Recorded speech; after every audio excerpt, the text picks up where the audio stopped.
Kami akan mendiskusikan tentang manajemen kompensasi dengan studi kasus PT SAI tidak membayar upah lembur. Saya Raffi Permana Putra, NIM 215.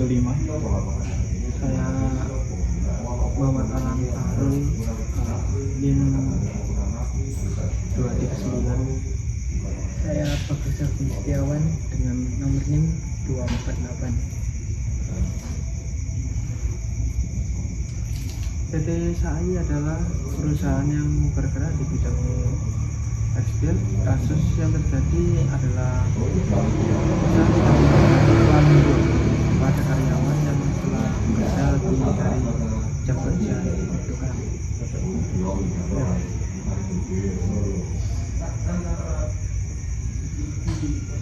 Kompensasi merupakan imbalan yang diterima karyawan sebagai balas jasa atau kontribusi mereka yang kepada perusahaan.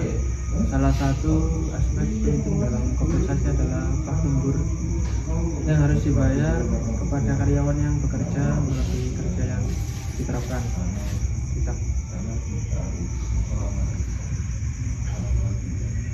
Definisi upah lembur. Upah lembur yaitu pembayaran tambahan yang diberikan kepada karyawan yang bekerja di luar jam kerja normal. Di banyak negara atau regulasi yang mengatur besaran upah lembur biasanya lebih tinggi dari upah normal.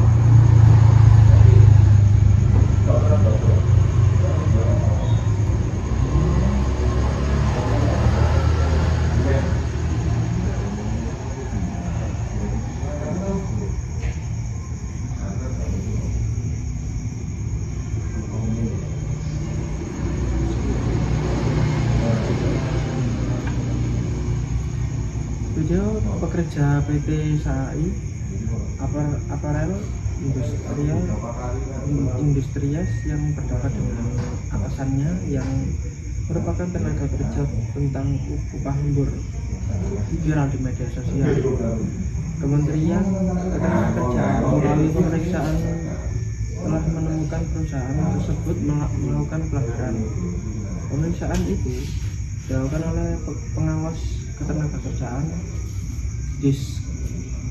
Diskertras Jawa Tengah, mediator hubungan industri Disnaker Grobogan dan Polres Grobogan. Mereka memeriksa PT SAI Apparel Industrias terkait video tersebut di Grobogan, Jawa Tengah pada Jumat 3 Februari 2023.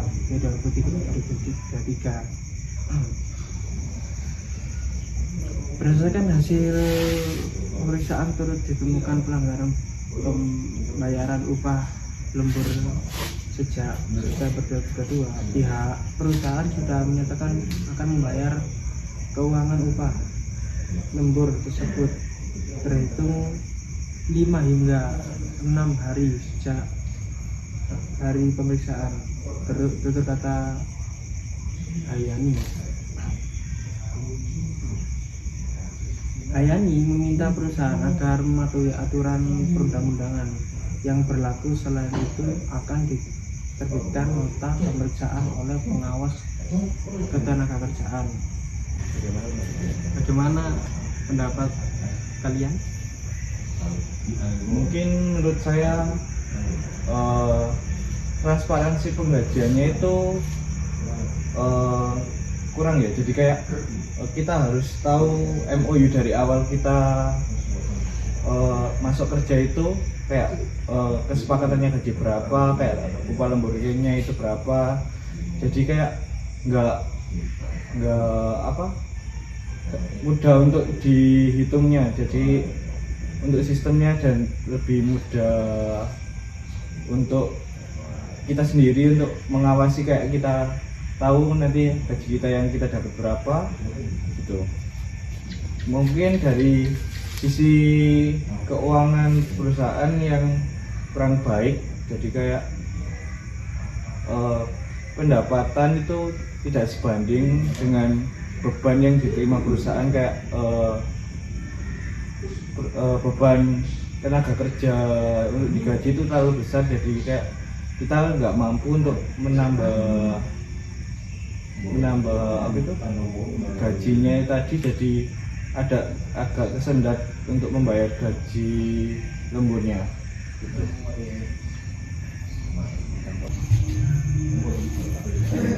Menurut Anda apa dampak dari tidak membayar upah lembur? Kepuasan kerja di PT saya yang tidak membayar upah lembur dapat dampak negatif pada produktivitas dan motivasi mereka. Tanpa insentif yang memadai, karyawan mungkin merasa tidak dihargai. Karena hal itu yang dapat menyebabkan penurunan semangat kerja dan loyalitas karyawan. Kelelahan fisik dan mental akibat kerja lembur tanpa kompensasi juga dapat mengaruhi konsentrasi dan meningkatkan kejenuhan, berpotensi menurunkan kinerja keseluruhan. Ketidakpuasan itu dapat menyebabkan peningkatan turnover yang merugikan perusahaan dalam hal biaya rekrutmen dan pelatihan. Selain itu, dampak lainnya reputasi perusahaan akan menurun di mata karyawan karena perusahaan tidak memberikan hak akibat tidak dibayarnya upah lembur, dapat menurunkan motivasi dan produktivitas yang berdampak pada kinerja keseluruhan perusahaan, sehingga karyawan yang loyal terhadap akan memikirkan dua kali karena tidak adanya penghargaan terhadap yang akan mereka dapatkan. Saya setuju dengan pendapat Mas Bagas, karena saya pernah bekerja dan itu kayak gaji sering telat, jadi kayak motivasi kita terhadap pekerjaan itu juga menurun, sehingga kita sedikit lebih agak males. Soalnya pada waktu itu saya bekerja itu sampai overshift, jadi kayak soalnya ini kerjanya teamwork, jadi kita harus saling backup satu sama lain. Kadang-kadang saya overtime soalnya operasional perusahaan yang terlalu tinggi menuntut saya lembur, tapi tidak adanya upah lembur itu motivasi akan hilang. Begitu juga kesehatan pun dipertaruhkan, sehingga kebanyakan karyawan akan berpikir dua kali untuk bekerja di tempat itu, sehingga akan terjadi ekosistem yang tidak baik di dalam tersebut, dan perusahaan tersebut cenderung gonta-ganti karyawan, sehingga SOP yang diterapkan biasanya tidak sesuai dengan awalnya, sehingga kayak kepuasan customer terhadap kinerja atau servis karyawan itu pun berkurang, sehingga penurunan omset akan terjadi gitu. Ya, undang-undang yang mengatur di Indonesia. Pengaturan tentang upah lembur diatur dalam Undang-Undang Ketenagakerjaan Nomor 13 Tahun 2003. Berikut ini adalah beberapa poin penting terkait upah lembur. Yang pertama, jam kerja. Jam kerja normal. Umumnya jam kerja normal ditetapkan 40 jam per minggu. Jam lembur, setiap jam kerja yang melebihi jam kerja normal dianggap sebagai lembur. Yang kedua, kewajiban pembayaran upah lembur. Besaran upah lembur menurut pasal 78 UU Ketenagakerjaan, upah lembur harus dibayar sekurang-kurangnya 1,5 kali upah per jam untuk jam lembur pertama dan 2 kali untuk jam lembur yang lebih lanjut. pembayaran tepat waktu. Perusahaan wajib membayar upah lembur dalam waktu yang telah ditentukan. Yang ketiga, sanksi bagi pelanggaran. Tindakan hukum. Jika perusahaan tidak mematuhi ketentuan ini, mereka bisa dikenakan sanksi administratif atau hukum. Gugatan karyawan. Karyawan berhak mengajukan gugatan jika hak mereka tidak dipenuhi. Menurut saya dari penjelasan Mas Alan tadi, itu hanya berlaku untuk perusahaan-perusahaan yang udah go public atau lebih kayak PT besar gitu ya. Jadi kayak misal banyak di luar sana jam kerja itu masih di atas 40 jam per minggu. Seperti contoh UMKM, banyak UMKM yang hampir memberikan jam kerja pada karyawan yaitu sekitar 12 jam dan sebagainya. Dan untuk melakukan sanksi kepada perusahaan itu tadi, nggak semua orang berani untuk speak up karena itu mengancam karir mereka sendiri. Soalnya di Indonesia sendiri SDM-nya masih rendah dan kemiskinan pun masih banyak, sehingga kebanyakan masyarakat lebih memilih diam karena mereka adalah tulang punggung yang bekerja hanya itu saja tanpa ada kerjaan sampingan dan sebagainya, sehingga mereka tidak mampu mengambil resiko untuk melakukan gugatan tersebut.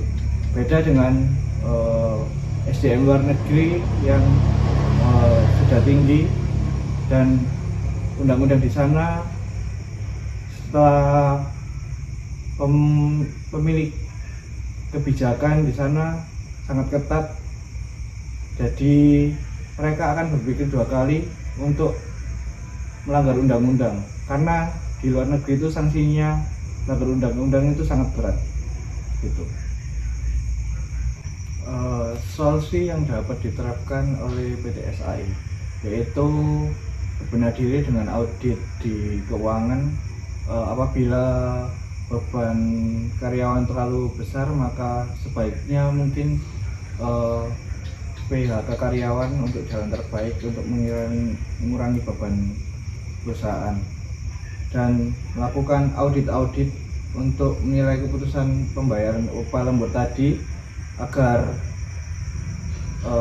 kedepannya karyawan dapat bisa perform dan melakukan pekerjaan lebih baik untuk mendapatkan kompensasi yang diinginkan dan memacu motivasi karyawan.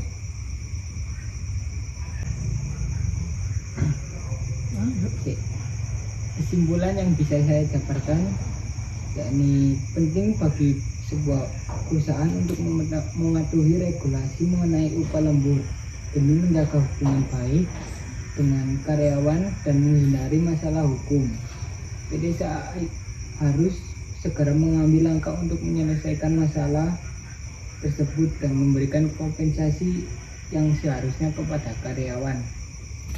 A few moments later. Pekerja SP sering mengadukan PT SAI aparat industri di Grobogan, Jawa Tengah pada Satuan Pengawasan Ketenaga Kerjaan Jateng 8 November 2023.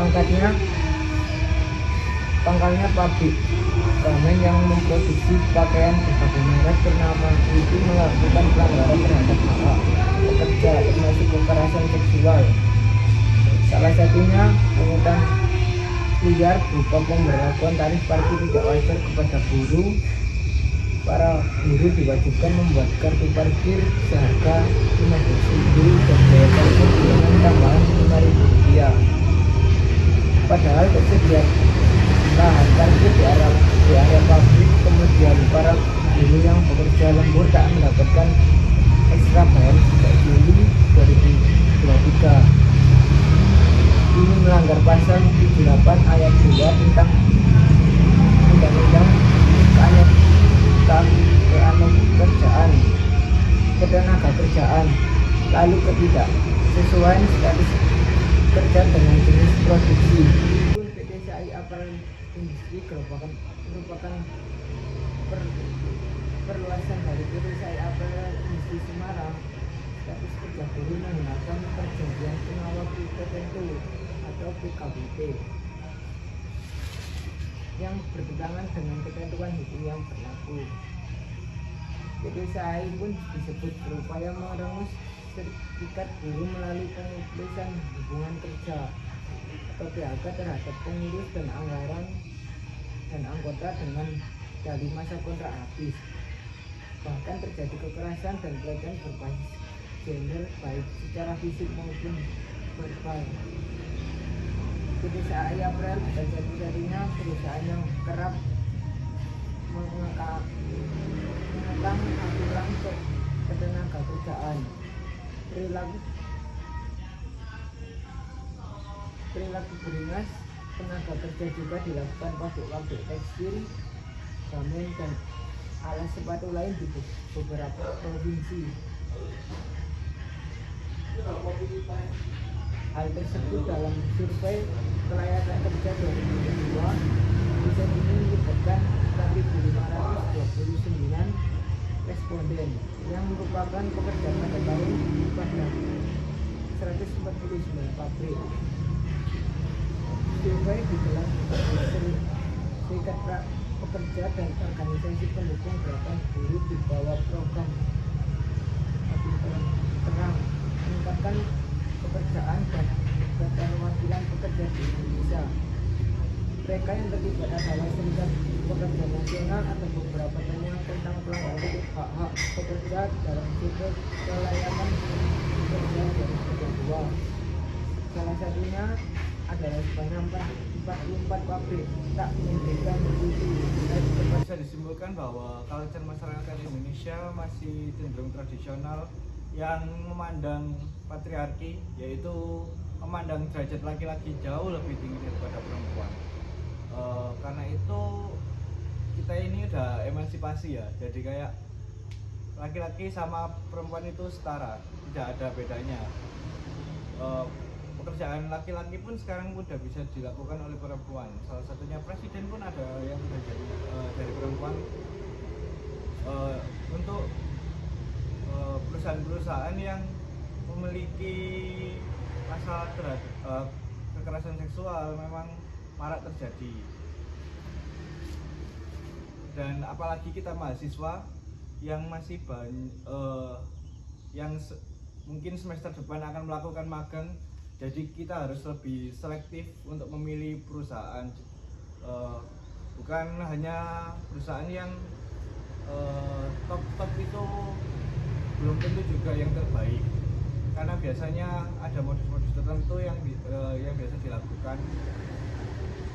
Karena kita harus mencari tempat magang yang sekiranya kondusif, lingkungannya nyaman, suportif, saling bersaing secara sehat, nggak apa-apa melakukan kecurangan, kita berkompetisi secara sehat.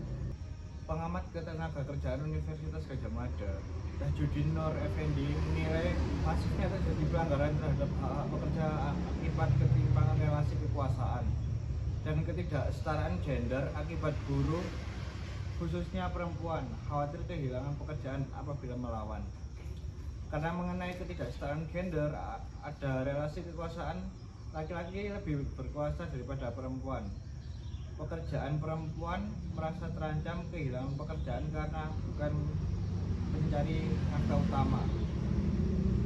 Sebetulnya, kalau wanita mau mengadu dengan memberikan laporan serikat pekerja, tapi kadang enggak mau, apalagi pabrik di pedesaan, karena ketakutan kehilangan pekerjaan.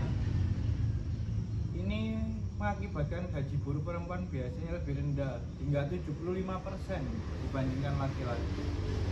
Praktik pelecehan seksual di pabrik dapat terjadi dengan berbagai modus, misalnya memberikan barang bawaan sebelum masuk ke area kerja, seperti dicek handphone, biasanya disembunyikan, diperiksa secara ketat, apabila diperiksa itu terjadi pelecehan seksual, perusahaan harusnya menanggapi serius, bukan didiamkan. Menurut Tajudin, budaya yang tak kondusif mendukung kesetaraan gender tersebut menghalangi terciptanya iklim ketenagakerjaan yang kondusif. Pemerintah pun belum berkomitmen kuat, mengingat hanya undang-undang tanpa aturan lebih detail berupa petunjuk teknis saja. A few moments later. 1 tahun kemudian, PT SAI merupakan perusahaan yang bergerak di bidang tekstil menghadapi situasi sulit yang mengharuskan mereka melakukan pemutusan hubungan kerja atau PHK secara massal. Kasus ini muncul akibat berbagai faktor yang mempengaruhi kinerja dan keberlangsungan perusahaan. Yang pertama, faktor penyebab PHK massal. Kondisi ekonomi, penurunan permintaan produk atau jasa yang dihasilkan perusahaan akibat resesi ekonomi atau persaingan yang ketat.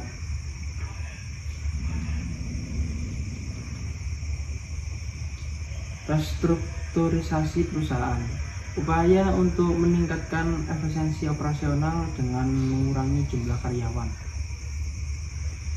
Krisis keuangan, masalah keuangan yang membuat perusahaan tidak mampu membayar gaji karyawan secara berkala. Yang kedua, dampak PHK massal. Kehilangan pekerjaan. Banyak karyawan yang kehilangan sumber penghasilan yang berdampak pada kesejahteraan mereka dan keluarga. Ketidakpuasan sosial, PHK massal dapat memicu protes dari karyawan yang tersisa serta menurunkan moral kerja.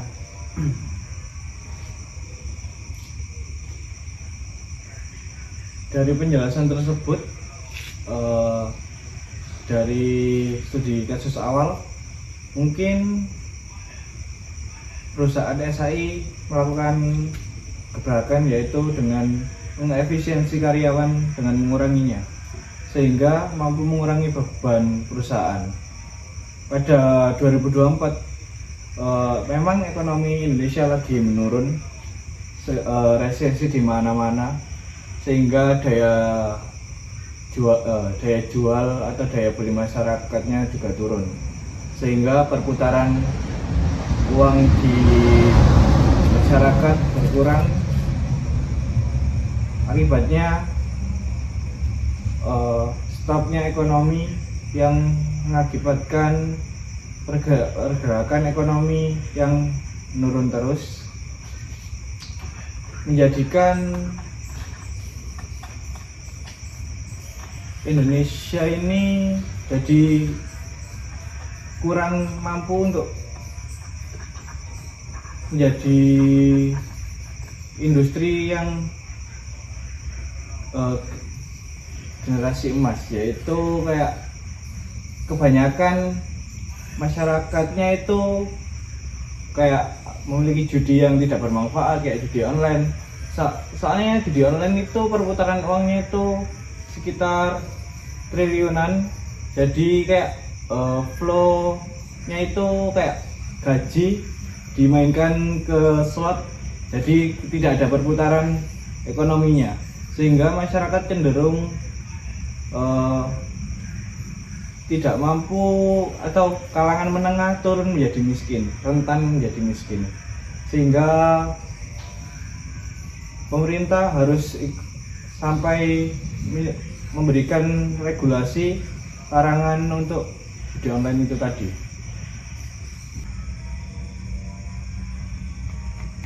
Pemulihan hak karyawan, gugatan hukum. Karyawan berhak untuk mengajukan gugatan jika merasa PHK yang dilakukan tidak sesuai dengan prosedur atau tanpa alasan yang sah.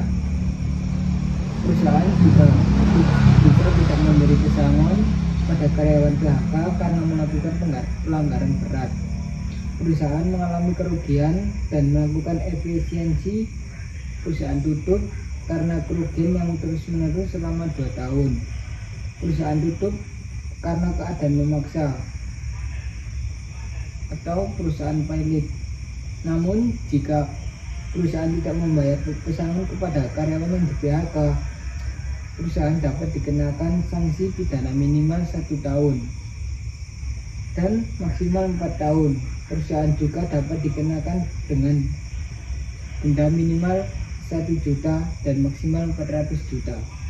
Sementara itu, jika karyawan mengundurkan diri atas kemauan sendiri, maka hal yang diperoleh adalah UPH dan uang pisah.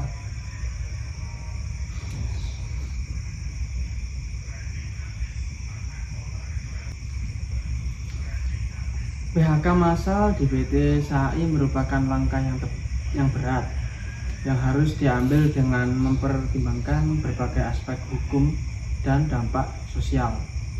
Penting bagi perusahaan untuk mematuhi semuanya regulasi yang ada dan menjaga komunikasi yang baik dengan karyawan untuk meminimalkan dampak negatif dari keputusan tersebut.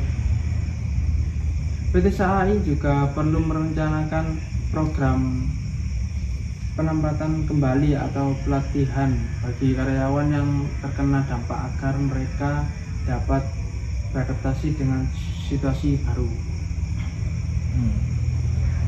Semoga dengan penjelasan studi kasus ini kita dapat belajar sama-sama tentang pentingnya kompensasi. Sekian, terima kasih. Behind scene.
Dengan alasan yang sah, perusahaan juga bisa tidak memberikan pesangon Apabila karyawan melakukan PHK tanpa alasan yang sah.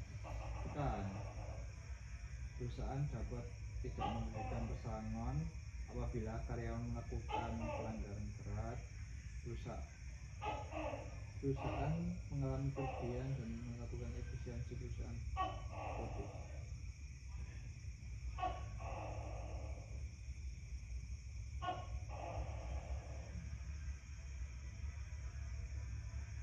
Oh iya, garis badan itu maksa perusahaan pilot. Ya wis, apa-apa. Jadi kayak aku mau perusahaan juga bisa tidak membayar pesangon apabila karyawan melakukan pelanggaran berat. perusahaan mengalami kerugian dan melakukan efisiensi perusahaan tertutup karena kerugian yang terus menerus selama 2 tahun menurut perusahaan tutup atau perusahaan balik tutup keadaan memaksa perusahaan pilot langsung tutup. Oke. Cut. Ayo. Cut. 2000. Astagfirullah.